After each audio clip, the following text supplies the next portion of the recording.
قال فرمایا یا آدم اے آدم انبئہم بتاؤ ان کو باسمائہم ان کے نام. فلما انبأہم پھر جب اس نے بتا دیے ان کو باسمائہم ان کے نام. قال فرمایا الم اقل لکم کیا میں نے تم سے کہا نہ تھا انی اعلم غیب السماوات والارض کہ میں جانتا ہوں آسمانوں اور زمین کے غیب چھپی ہوئی باتیں. وَأَعْلَمُ مَا تُبْدُونَ وَمَا كُنْتُمْ تَكْتُمُونَ اور میں جانتا ہوں جو کچھ تم ظاہر کرتے ہو اور جو کچھ تم چھپاتے ہو. اب کیا ہوتا ہے؟ آدم علیہ السلام اپنی اولاد کے نام بتاتے ہیں، نیکوں کے بدوں کے.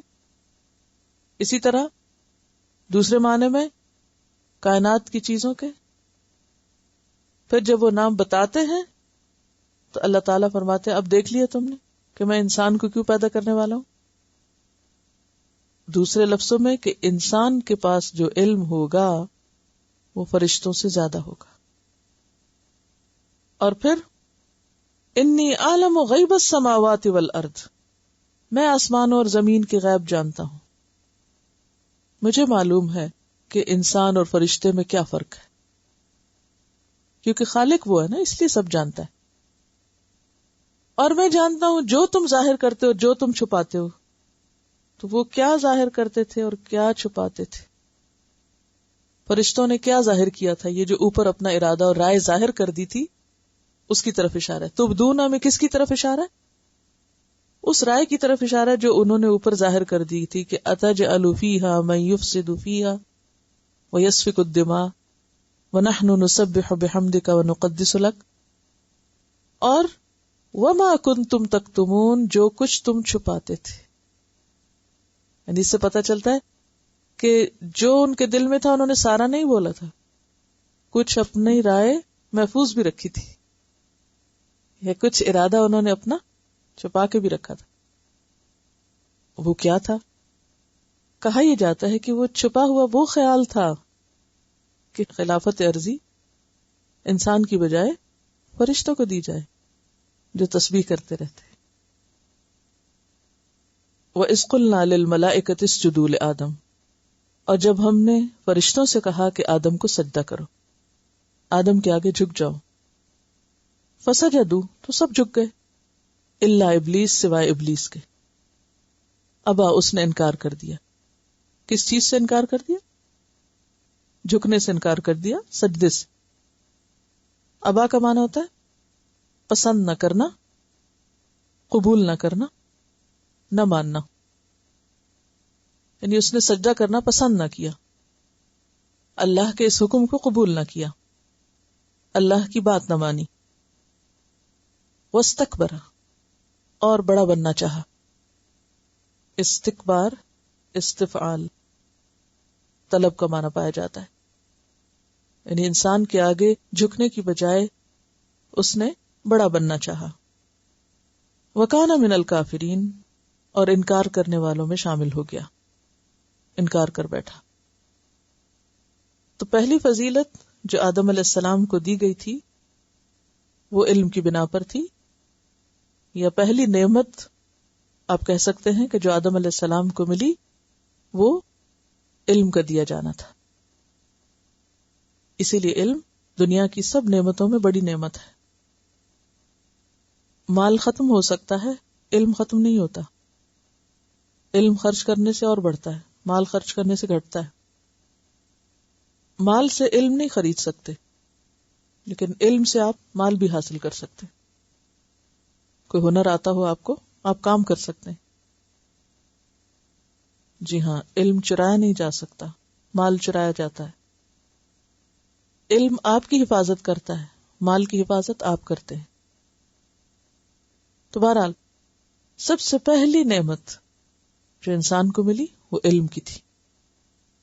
علامہ تعلیم دی گئی. دوسری نعمت عزت و اکرام کی تھی کہ باقی ساری مخلوق کو اس کے سامنے ایک طرح سے جھکایا گیا. باقی مخلوق میں ہم دیکھتے ہیں کہ انسان کے بعد سب سے فضیلت والی مخلوق فرشتے ہیں. جب فرشتوں کو جھکنے کے لیے کہہ دیا گیا تو باقی سب چیزیں تو ساتھ ہی آ گئی. ابلیس جو تھا یہ جنات میں سے تھا، جیسا کہ قرآن پاک میں آتا ہے سورۃ الکہف آیت 50 کیا آتا ہے اس میں؟ کان من الجن، ابلیس جو تھا وہ جنوں میں سے تھا. ففسق عن امر ربی، تو اس نے اپنے رب کے حکم سے انکار کر دیا، اپنے رب کا حکم نہیں مانا. کیوں نہیں مانا؟ اس نے بڑا بننا چاہا. جیسا کہ آپ جانتے ہیں کہ زمین پر انسانوں سے پہلے جنات تھے. اب جب انسان کو بھیجا جا رہا تھا تو اس کا مطلب یہ کہ وہ جنات سے فضیلت لے جا رہے ہیں، ان کو ریجیکٹ کیا جا رہا ہے اور انسان کو وہاں اب بسایا جا رہا ہے، انسان کو ان کے بعد بھیجا جا رہا ہے. تو چونکہ وہ اس مخلوق میں سے تھا جس پر اب دوسری مخلوق کو ترجیح دی جا رہی تھی، تو وہ اس کو قبول نہ کر سکا. اس کو یہ بات اچھی نہ لگی، اس نے بڑا بننا چاہا اور اللہ کے حکم کا انکار کیا. ایک رائے یہ بھی پائی جاتی ہے کہ ابلیس جنوں کا بڑا تھا، جیسے فرشتوں میں بڑے جبریل علیہ السلام ہیں، تو جنات کا بڑا ابلیس تھا. اور یہ بھی روایات میں آتا کہ بہت عبادت گزار تھا، یعنی عبادت کی کثرت کی وجہ سے وہ فرشتوں کے بھی قریب ہو گیا تھا، یعنی فرشتوں کے ساتھ ساتھ رہتا تھا. انسانوں میں سے بھی جو بہت عبادت گزار ہو تو اس کے لیے بھی کیا کہا جاتا ہے عام طور پر؟ فرشتہ سیرت.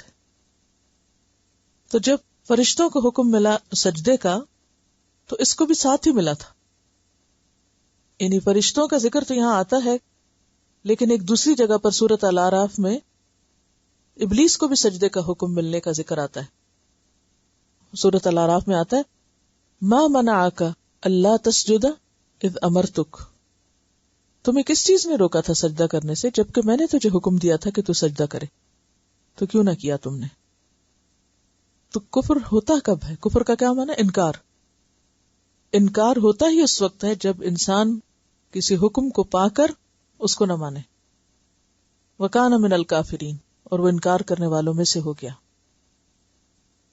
اب آپ خود دیکھ لیجئے کہ اگر ابلیس آدم کو سجدے سے انکار کی بنا پر کافرین میں شامل ہو گیا تو انسان اللہ کو سجدہ نہ کر کے فرما برداروں میں کیسے شامل ہو سکتا ہے؟ متقین میں کیسے شامل ہو سکتا ہے؟ تو کوئی شخص متقی کہلا نہیں سکتا جب تک کہ وہ یقیمون الصلاۃ پر عمل نہ کرے. اب دیکھیے کہ اس سارے واقعے میں یہ بات بھی سمجھ آتی ہے کہ جو قرآن پاک کے شروع میں کہا گیا الذین یؤمنون بالغیب، تو غیب میں جو جو چیزیں آتی تھی ان سب کا ذکر گزر چکا ہے. فرشتوں کا ذکر خاص طور پر یہاں آ گیا، اس سے پیچھے کتاب کا ذکر آ گیا، کتاب کے نزول کا وَإِن كُنتُمْ فِي رَيْبٍ مِّمَّا نَزَّلْنَا، اور اسی طرح دوسری چیزیں. تو دوسری فضیلت جو آدم کو ملی وہ کیا تھی؟ باقی مخلوق پر ترجیح کی یا عزت و اکرام کی، جیسے کہ قرآن پاک میں ایک اور جگہ پر آتا ہے وَلَقَدْ كَرَّمْنَا بَنِي آدم، ہم نے بنی آدم کو عزت بخشی ہے. وَقُلْنَا يَا آدَمُ اسْكُنْ أَنْتَ، اب تیسری نعمت یا تیسری فضیلت جو ملی وہ کیا ہے کہ ہم نے آدم سے کہا کہ اے آدم اسکن انت وزوجک الجنہ، کہ تم اور تمہاری بیوی جنت میں ٹھہر جاؤ. اسکن کا کیا معنی؟ ہمیشہ کے لیے رہنا مقصود نہیں، اسکن کا معنی ہوتا ہے ٹھہرنا، ساکن ہونا. تم ٹھہر جاؤ، جنت میں رہ جاؤ. وَكُلَا مِنْهَا رَغَدًا، اور کھاؤ اس میں سے جتنا جی چاہے. حَيْثُ شِئْتُمَا، جہاں سے اور جب بھی تمہارا جی چاہے. حیث اسم ظرف زمان ہے اور مکان بھی، جو کہ ظرف ہے اس لیے دونوں مانے، یعنی جس وقت جی چاہے، جب چاہے، جہاں سے چاہے. وَلَا تَقْرَبَا هَٰذِهِ الشَّجَرَةَ، اور اس درخت کے قریب نہ جانا. اب آپ دیکھیے کہ ہر نعمت امتحان ہوتی ہے. ہم عام طور پر یہ جملہ بولتے ہیں جیسا کہ قرآن پاک میں آتا بھی ہے وَنَبْلُوكُمْ بالشر والخیر فتنہ، کہ شر اور خیر دونوں ہی امتحان ہوتے ہیں، اور یہاں نعمت کی شکل میں امتحان ہو رہا ہے کہ اتنا کچھ ملا اور کہا کہ اس میں سے بس اس ایک درخت کے پاس نہ جانا. وَلَا تَقْرَبَا هَذِهِ الشَّجَرَةَ. اور آپ یہ بھی غور کر رہے ہوں گے کہ تمام خطاب آدم اور حوا دونوں کو ہے، اگرچہ پکار کر آدم علیہ السلام ہی کو مخاطب کیا گیا یا آدم، لیکن ساتھ ہی اس کو نو انت و زوجک اور باقی تثنیہ کے صیغوں میں برابر دونوں سے خطاب. تو اس سے یہ بھی پتہ چلتا ہے کہ اسلام کے جو احکامات ہیں وہ صرف مردوں کے لیے نہیں یا صرف عورتوں کے لیے نہیں، دونوں کے لیے، کیونکہ یہ روز اول سے دونوں کو ہی مخاطب کیا گیا ہے. وَلَا تَقْرَبَا هَذِهِ الشَّجَرَةَ، اس درخت کے قریب مت جانا، فَتَكُونَا مِنَ الظَّالِمِينَ، ورنہ ظالموں میں شمار ہوگے. اور ظلم کے بارے میں آپ صبح تفصیل سے پڑھ چکے ہیں. تو ظلم کیا ہے؟ یہاں بنیادی طور پر ظلم کا معنی کیا ہے؟ اللہ کے حکم کی نافرمانی کرنا، یعنی ظالمین سے مراد یہاں نافرمان ہے، کہ تم پھر اللہ کے نافرمان لوگوں میں شامل ہو جاؤ گے.